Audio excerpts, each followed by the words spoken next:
សួស្តីបងប្អូនថ្ងៃនេះខ្ញុំចេញវីដេអូមួយនៅក្នុងវីដេអូនេះគឺខ្ញុំអត់បានលើកធានបទទាក់ទងនឹងការព្យាបាលត្រីរបៀបមើលត្រីរបៀបថែត្រីរបៀបលាងទូឲ្យស្អាតត្រឹមត្រូវរបៀបលាងចម្រោះឲ្យបានស្អាតត្រឹមត្រូវរបៀបថែរក្សាគុណភាពទឹកក្នុងទូត្រីឬក៏ចំណុចផ្សេងៗទាក់ទងនឹងត្រីចិញ្ចឹមទេនៅក្នុងវីដេអូនេះគឺខ្ញុំនឹងលើកធានបទមួយធានបទនោះគឺសង្គមទូទៅតាក់ទងធានបទនឹងដែរគឺខ្ញុំលើកពីចំណុចទី1សង្គមទូទៅរបស់ខ្មែរយើងទី2សង្គមទូទៅរបស់បរទេស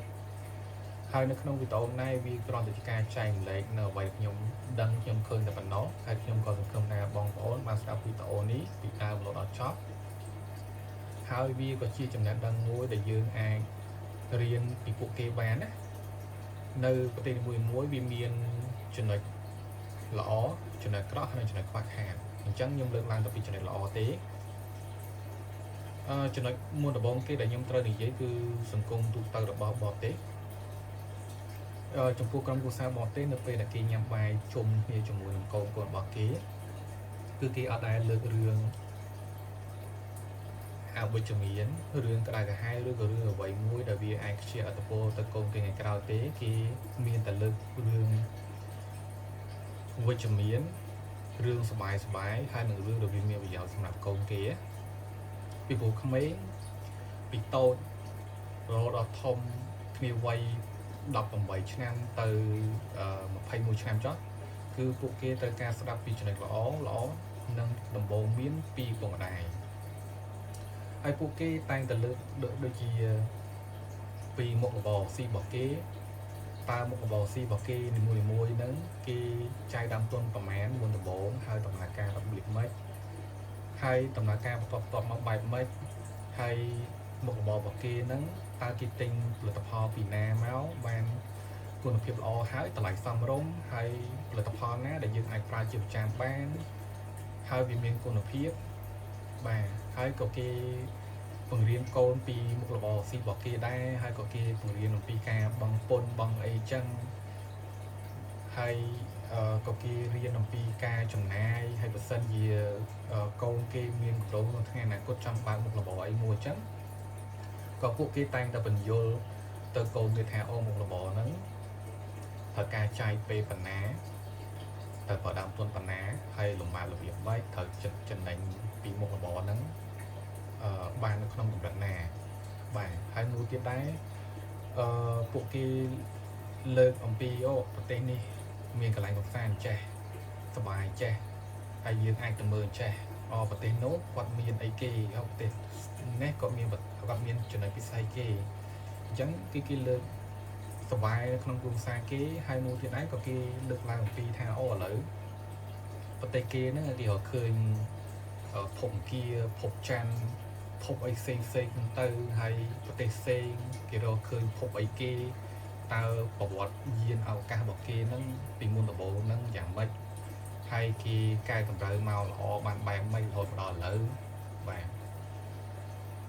ហើយក៏គេបញ្យល់អំពីសង្គមមនុស្សតើគេត្រូវត្រូវការអ្វីហើយគេមិនត្រូវការអ្វីហើយក៏គេតែងតែបញ្យល់កូនអំពីកត្តាអប់រំ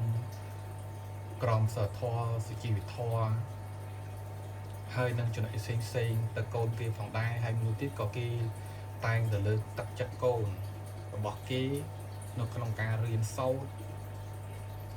នៅក្នុងការធ្វើអំពើល្អទៅអ្នកដទៃដូចជាការរៀនអីចឹងគេលើកទឹកចិត្តថានៅពេលដែលកូនមានរៀនចេះមានចំណេះមានជំនាញគឺនឹងឯវាជា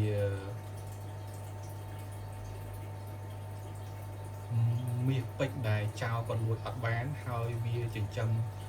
កូនបានរហូតដល់ចាស់បាទអញ្ចឹងកាលណាតែពួកគាត់មានចំណេះមានជំនាញគឺពួកគាត់អាចចិញ្ចឹមជីវិតខ្លួនឯងបានគឺគេតែងតែបញ្យល់បែបហ្នឹងហើយក៏គេតែងតែបញ្យល់ប្រាប់កូនថាបើសិនជាកូនចង់បាន iPhone ដូចគេចង់បាន iPad ដូចគេចង់បានម៉ូតូចង់បានផ្ទះល្អដូចគេកូនចង់បានម្ហូបឆ្ងាញ់ដូចគេកូនចង់បានរបស់ប្រើប្រាស់ដូចគេគឺកូនត្រូវខំប្រឹងរៀនមានចំណេះមានជំនាញខំប្រឹងរកលុយហើយមុខរបរហ្នឹងវា ជាមុខរបរដែលសង្គមត្រូវការនៅពេលដែលកូនរកបានកូនសំកូនទិញចាស់ហើយក៏គេបង្រៀនកូនឲ្យចេះរកដូចជាបងប្អូនឃើញនៅក្នុងរឿងហ្នឹងគឺគេតែងតែមានចំណុចមួយគឺគេបង្រៀនកូនឲ្យចេះទៅធ្វើការឲ្យគេដូចជាហាងកាហ្វេហាងសាទំនើបដូចជាលក់បបលក់អាវអីចឹងទៅឬក៏គាត់លក់អនឡាញដូចជាកៅអៅឬក៏របស់តាំងលម្អអីសម្រាប់នៅផ្ទះឬក៏ជាអនុស្សាវរីយ៍អញ្ចឹងណានៅពេលអញ្ចឹងគឺពួកគេបង្រៀនឲ្យកូនចេះរកអញ្ចឹងនៅពេលដែលរកមកហើយគឺគេបង្រៀនមកចំណុចគេគឺឲ្យកូនគេចេះសន្សំហើយចេះប្រើលុយហ្នឹងឲ្យបានត្រឹមត្រូវមានថារបស់ណាដែលគួរទិញរបស់ណាដែលគេមិនគួរទិញអញ្ចឹងណាបងប្អូនបាទហើយមួយទៀតដែរទម្លាប់ជនជាតិបរទេសនៅពេលដែលគេមានកូនតូចណាពេលកូនចេះដើរបានរយៈពេលមួយខែឬក៏មួយខែកន្លះអញ្ចឹងគឺគេចាប់ផ្ដើមឲ្យកូននឹងព្យាយាមរៀននិយាយបាទតែមុនដំបូងគេប្រាប់ថាអានេះម៉ាក់អានេះប៉ាអានេះពូអានេះមីងនោះអ៊ំអានោះអីផ្សេងអញ្ចឹងទៅគឺគេប្រាប់ឈ្មោះអញ្ចឹងហើយគឺគេព្យាយាមឲ្យកូនចាប់បានហើយនិយាយនៅពេលហ្នឹងឯងវាជាចំណុចមួយដែលយើងធ្វើឲ្យគូក្បាលក្មេងហ្នឹងវាដំណើរការឆ្លាតពីក្មេងហើយមួយទៀតដែរចំពោះបឡោក្មេងលេងគឺគេតែងតែទិញរបស់អីដែលវាមានប្រយោជន៍សម្រាប់កូនគេដែលកូនគេអាចរៀនពីរបស់លេងហ្នឹងបានណាដូចថាកំប៉ុងមួយហ្នឹងគឺវាមានរូបផ្កាយរូបត្រីកោណរូបអីចឹងណាគឺគេឲ្យកូនគេរៀបត្រូវតែមុននឹងគេឲ្យកូនរៀបគឺគេរៀបឲ្យកូនមើលសិនបាទគេអ្វីមួយគឺគេតែងតែប្រាប់ឲ្យកូនគេឲ្យចេះមុនសិនបានគេឲ្យកូនគេធ្វើអញ្ចឹងគេឲ្យកូនគេហ្នឹងខំប្រឹងរៀបអានឹងត្រូវបាទហើយគឺគេបង្រៀនឲ្យកូនគេចេះលេងនឹងហើយកូនឯងត្រូវរៀបចំដាក់កន្លែងដើមវិញបាទហើយមួយទៀតដែរទ្រព្យភាសាគេគឺគេតែងតែឲ្យកូននឹងចេះរៀបចំកតុកខ្លួនឯងឲ្យស្អាតចេះបោសសម្អាតជូតផ្ទះឲ្យបានស្អាតបាទការងារផ្ទះចេះលាងចានចេះអីចឹងទៅហើយចេះកាត់ស្មៅចេះអីខាងក្រោយផ្ទះអីចឹងណាហើយមុនហ្នឹងខ្ញុំភ្លេចនិយាយគឺក្មេងៗបរទេសគឺវាឆាប់ធំធាត់ជាងក្មេងអាស៊ីបាទហើយមួយទៀតដែរចំពោះការរៀននៅស្រុកគេទាំងទម្លាប់ម៉ែឪរបស់គេទាំងសាលារបស់គេគឺគេឲ្យប្រើតែរបស់ពីរឯង iPad ហើយនឹងកុំព្យូទ័របាទបើទូរស័ព្ទក្រុមគ្រួសារខ្លះគេឲ្យកូនគេប្រើដែរក៏ប៉ុន្តែគឺគេរឹតបន្តឹងណាស់គេអត់ឲ្យកូនលេងចង់ថាមាន iPhone មាន iPad មានកុំព្យូទ័រអញ្ចឹងអីចង់ប្រើអី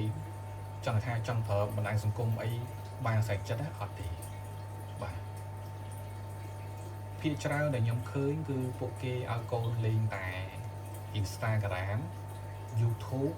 ហើយនឹងហ្គេមតែប៉ុណ្ណោះបណ្ដាញសង្គមផ្សេងខ្ញុំដូចជាអត់ដែលគេឲ្យកូនគេលេងទេប៉ុន្តែក៏មានគ្រួសារខ្លះគឺបដាយបាទហើយមួយទៀតដែរនៅពេលដែលកូនគេមកដល់ផ្ទះវិញឬក៏កូនរបស់គេរៀនចប់គឺគេតែងតែឆែកមើលរបស់ប្រើប្រាស់កូនរបស់គេនឹងតើកូនរបស់គេប្រកាសជាបានប្រើប្រាស់ត្រូវនឹងអ្វីដែលគេចង់បានឬអត់ពីព្រោះអីដូច iPad ដូចជាកុំព្យូទ័រហ្នឹងគឺសម្រាប់តែ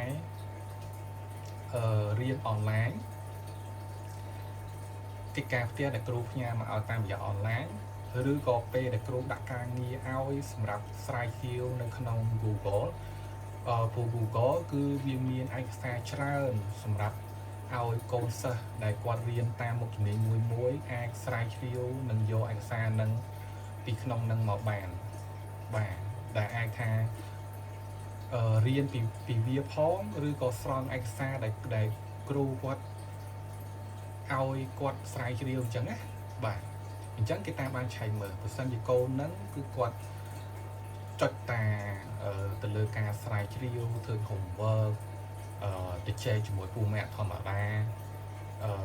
ឬក៏លេងហ្គេមអីទេអាហ្នឹងអត់អីបើសិនជាខុសពីហ្នឹងគឺគេនឹងរឹតបន្តឹងដករបស់ប្រើប្រាស់នឹងចេញទុកតែកុំព្យូទ័រមួយទេហើយនឹងគេបញ្យល់ប្រាប់អស់ពីបញ្យល់ទៅគេនឹងស្ដីឲ្យបាទហើយនឹងអីផ្សេងហ្នឹងទៅតែខ្ញុំគិតថាសាគេអត់ដែរវាយកូនពេលដែរបាទគឺមានថាបើសិនជាកូននឹងអត់ដឹងគេប្រាប់មុនវាយបាទគេអត់ដែរវាយហើយបានប្រាប់ទេព្រោះក្មេងតែកាលណាយើងវាយមុនប្រាប់គឺគ្នាអត់ដឹងទេគ្នាខុសត្រែហ្នឹងបងប្អូនគ្នាខុសត្រែទេហើយមួយទៀតដែរត្រឡប់ជនជាតិគេចំពោះកូនសិស្សវិញគឺចង់គេថាខួរក្បាលរបស់គេគឺគេមានទម្លាប់មួយហ្មងអាហ្នឹងដូចកុំព្យូទ័រអញ្ចឹងដូចកុំព្យូទ័រដូចទូរស័ព្ទអញ្ចឹងវាថាសិតម៉ោងសម្រាប់ក្រោកហ្មងណាបាទអញ្ចឹងគេបង្រៀនកូនមួយទៀតឲ្យ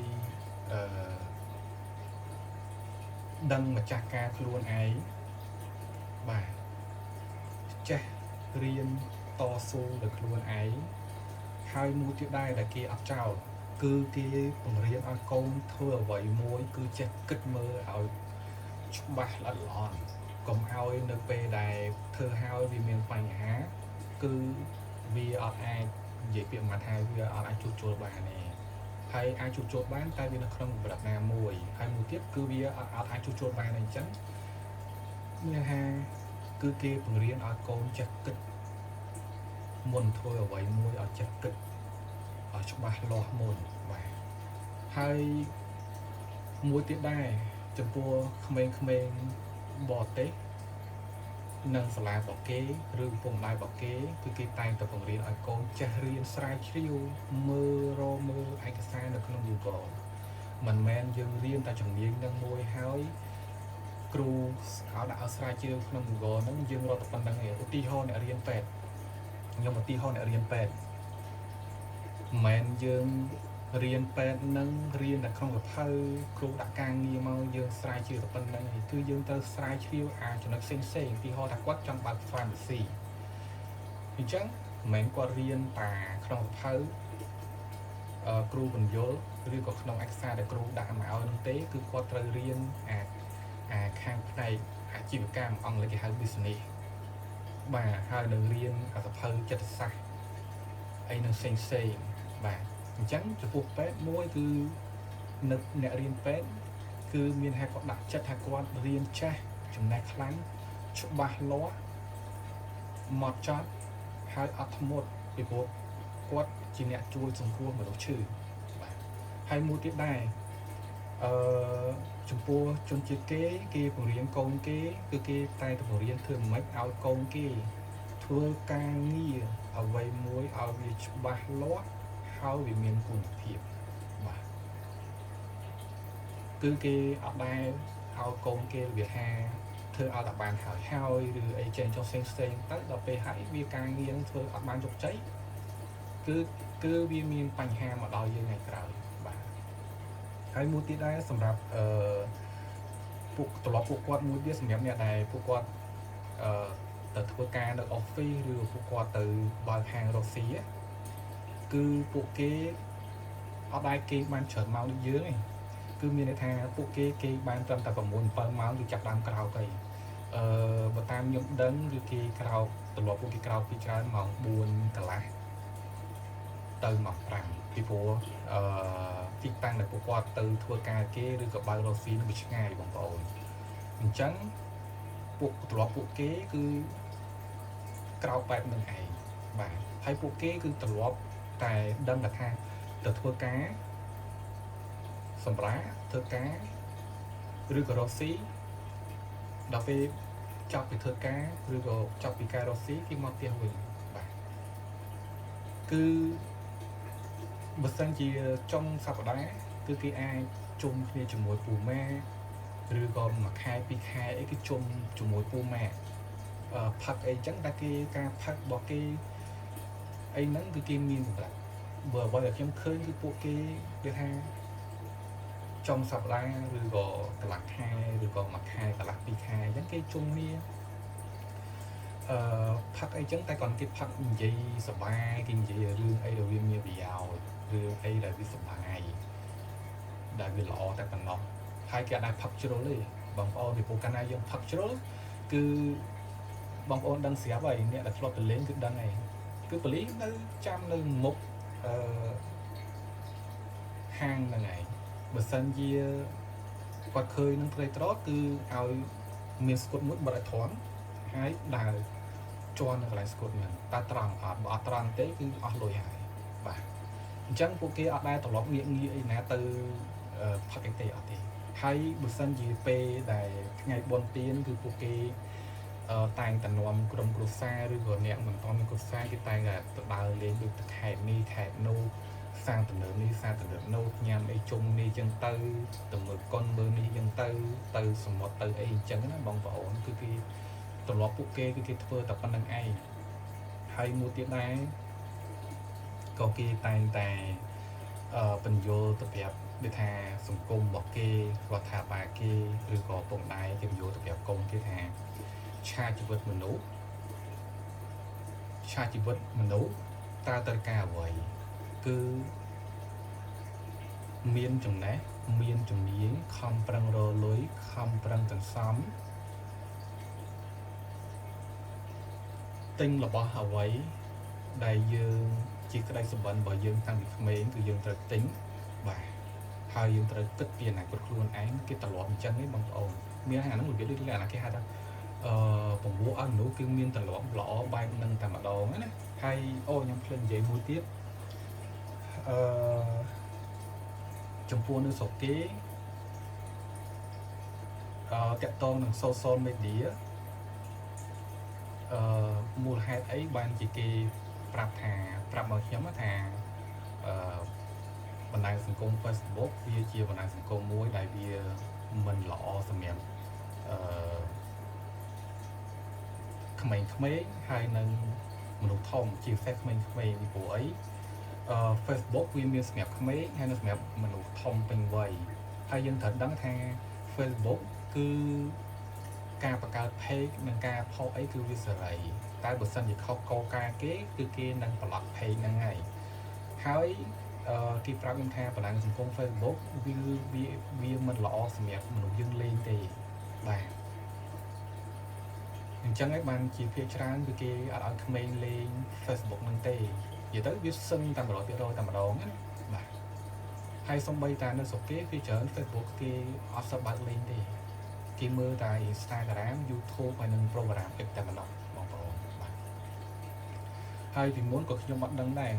យើងចេះគិតថាអូវាមិនអញ្ចឹងទេតែដល់ពេលយើងលេងយូរចាស់ស្ដែងគឺវាអញ្ចឹងមែនបាទហើយខ្ញុំក៏ដឹងព័ត៌មានមួយពីប្រទេសអូស្ត្រាលីដែរដែលគេអនុវត្តច្បាប់ឥឡូវនេះគឺសម្រាប់ក្មេងដែលមានអាយុក្រោមពី6 10ទៅគឺគេ ban មានថាគេ ban account លើប្រព័ន្ធលើបណ្ដាញសង្គមទាំងអស់ពីព្រោះអីគេការពារក្មេងៗដែលវាអាចជាជនរងគ្រោះ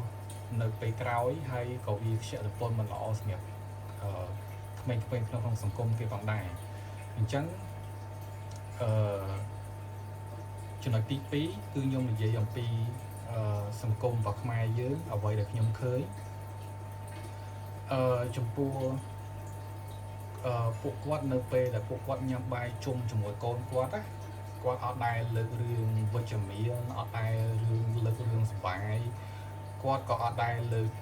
រឿងដែលវាមានប្រយោជន៍សម្រាប់កូនគាត់ដែរបាទហើយគាត់មានតែនិយាយរឿងក្តៅក្រហាយរឿងអត់ប្រយោជន៍បាទឬក៏រឿងអ្វីមួយដែលចង់ថាកូនគាត់អត់ត្រូវស្ដាប់ណាបាទហើយមួយទៀតដែរខ្ញុំមិននិយាយទាំងអស់ទេខ្លាចចំណុចនោះ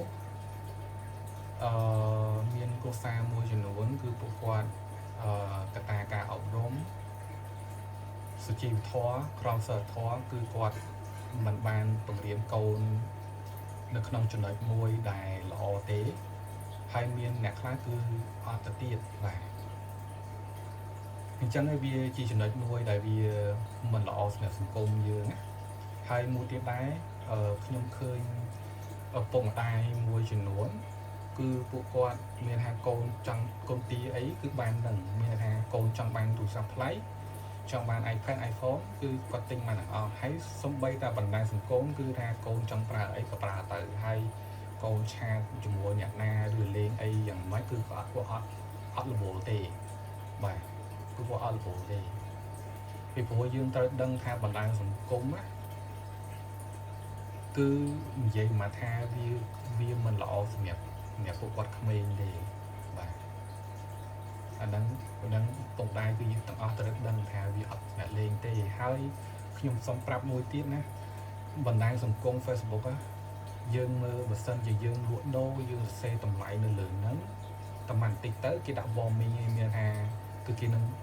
គេដាក់ពមៀនយើងណាប៉ុន្តែបើសិនជារូបនិងវីដេអូផ្សេងមិនបានជា Facebook មិនដំណើរការអាហ្នឹងគឺក្រុមហ៊ុន Facebook ហើយនឹងគេនោះគេដឹងហើយបាទតែគេទុកឲ្យបែបហ្នឹងអញ្ចឹងបងប្អូនអញ្ចឹងហើយបានជានៅស្រុកគេគឺគេអត់ឲ្យក្មេងនឹងភាគច្រើនគឺគេមិនចង់ឲ្យក្មេងកាន់ទូរស័ព្ទទេហើយបើកាន់ទូរស័ព្ទក៏គេអត់ឲ្យក្មេងលេង Facebook ឬក៏បណ្ដាញសង្គមអីផ្ដេសផ្ដាស់ដែរបាទហើយមួយទៀតខ្ញុំឃើញបងប្អូនខ្មែរយើងនៅពេលដែលចំពោះការរៀនរបស់កូនអីហ្នឹងក៏ពួកគាត់ក៏មិនបានមើលដឹកដល់ហើយមួយទៀតទំនួលខុសត្រូវរបស់គាត់ខ្ញុំឃើញក៏វារៀងខ្វះខាតដែរហើយសំបីតាពងដៃជំនាន់ក្រោយនេះខ្ញុំឃើញពេលដែលកូនគាត់យំគាត់ទិញ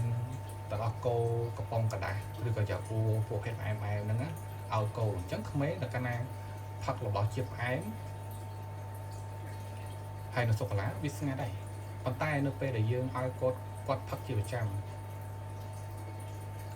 ថ្ងៃក្រោយគាត់នឹងកើតដំណោមផ្អែមហើយខ្ញុំឃើញថាព័ត៌មានលេចឡើងគឺថាគាត់កើតដំណោមផ្អែមពីវ័យ5ឆ្នាំ7ឆ្នាំ8ឆ្នាំទៅគាត់ត្រូវលាងឈាមគាត់ត្រូវចាក់អាំងស៊ូលីនចាក់អីចឹងចាក់អាំងស៊ូលីនហ្នឹងក៏មិនមែនអត់តិចអត់ច្រើនណាបងប្អូនបាទបើជំនាន់មុនដូចជំនាន់ខ្ញុំអីគឺឪពុកម្ដាយគឺគាត់សុខចិត្តចិនហត់ហើយពីមុខរបរការរស់ស៊ីពីធ្វើការគេតែគាត់នៅតែឆ្លៀតធ្វើម្ហូបដែលចំអិនស្រាប់ដែលវាមិនមែនជាម្ហូបកែច្នៃទេគឺគាត់តែងតែធ្វើម្ហូបស្រាប់ហ្នឹងឲ្យកូនញ៉ាំពីផ្ទះឬក៏មានចំណីចំណុកអីនៅផ្ទះចឹងក្រៅពីរបស់កែច្នៃបាទហើយមួយទៀតដែរដែលខ្ញុំឃើញពងដៃខ្លះគឺគាត់និយាយថាកូនទាទិញម៉ូតូអីគាត់ទិញឲ្យកូនបាទអាហ្នឹងក៏វាជាចំណុចមួយដែលមិនល្អដែរពួកក្មេងវាអត់ដឹងអីទេវាអត់ចេះច្បាប់ចរាចរណ៍វាអាងយើងជាម៉ែឪអញ្ចឹងដល់ពេលជិះទៅនៅខ្នងគឺគេអត់មានអាងអីតែបុកហើយតែងាប់ໄວបងប្អូនបាទហើយចំណុចមួយទៀតខ្ញុំគិតថាកន្លែងនេះប្រហែលជាបងប្អូនប្រហែលជាមិនពេញចិត្តស្ដាប់ទេពីព្រោះអីយើងគិតមើលបរទេសថ្មីបើតាប្រទេសគេរដ្ឋគេជួយនៅពេលដែលកើតកូនគេឲ្យលុយហ្នឹងមែនហើយនឹងរដ្ឋគេជួយចេញលុយថ្លៃរៀនមែនក៏ប៉ុន្តែគេតែងតែគិតថា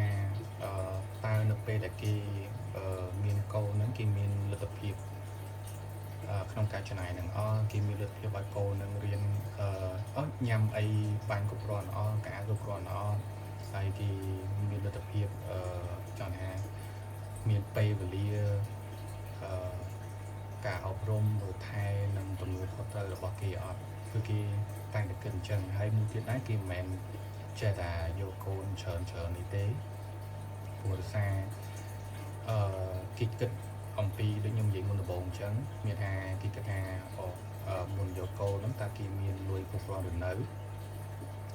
គេមានពេលវេលាគ្រប់គ្រាន់អត់គេមានទំនួលខុសត្រូវកម្រិតណាហ ហើយគេថែកូននឹងមានពេលថែកូននឹងកម្រិតណាបាទ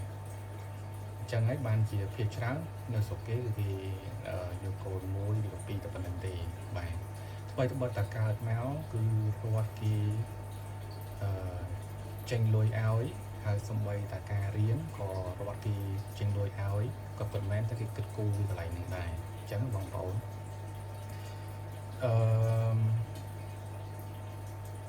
មួយទៀតគឺខ្ញុំបារម្ភមែនតើតកតងនឹងក្មេងជំនាន់ក្រោយនេះដែលពួកគាត់